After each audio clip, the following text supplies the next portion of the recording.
Everyone in the city knew Airi Moon, CEO, Ice Queen, billionaire heir, beautiful, untouchable. She ruled Moonstar Corporation, the largest technology empire in East Asia, with a calm face and cold eyes. Business magazines called her the woman with a heart made of ice. No scandals, no emotions, no weakness. But what no one knew, Airi Moon cried alone every night.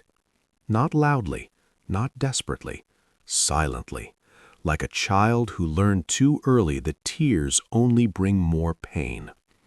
Long before she became a queen, she was just Airi, a lonely little girl. And he was Kai Ren, a boy who always smelled of rain. They met on a stormy afternoon. Airi was 6. She stood under a broken umbrella, soaked, shivering, waiting outside her father's office building. The guards didn't care. Her mother had just died. Her father was busy. Then a small hand grabbed hers. "Hey, you'll catch a cold."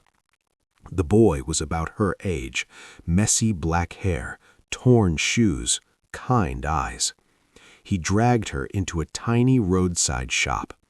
He gave her half of his warm bun.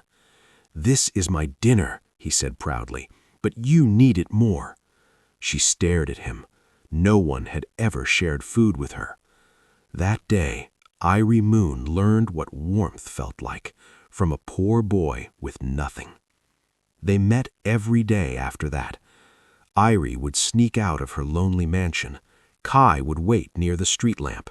They talked, laughed, dreamed. One night, lying on the rooftop, Kai whispered, "One day I'll become rich." Airi turned to him. "Why?" "So you'll never have to cry alone again." Her chest tightened. She looked at the broken stars above them. "Then I'll wait for you." He smiled. "Promise?" She nodded. They pinky swore, under broken stars, in a broken world. Life is cruel to poor dreams. Kai's family moved away overnight. No goodbye, no letter, no explanation. Airi waited. 1 day, 1 week, 1 year. But he never returned. That was the day her heart froze. Airi Moon stood at the top of the city, cold, sharp, perfect. She was 26, the youngest CEO in history, feared, respected, untouchable. Meanwhile, Kai Ren became something else, a genius corporate lawyer, brilliant mind, humble life, quiet pain. He returned to the city for one reason, to find the girl he left behind. But fate had other plans. They met in a boardroom. Airi sat at the head of the table, cold eyes, perfect posture. Kai entered as legal consultant. Their eyes met. Time stopped. Memories exploded. But Airi's face remained emotionless. She said, "Mr. Ren, let's begin the meeting." Kai's heart shattered. She remembered, but she pretended not to know him. Moonstar Corporation faced a crisis.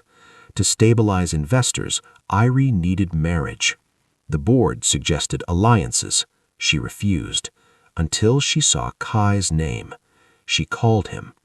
"I want to marry you." Kai froze. "You hate me."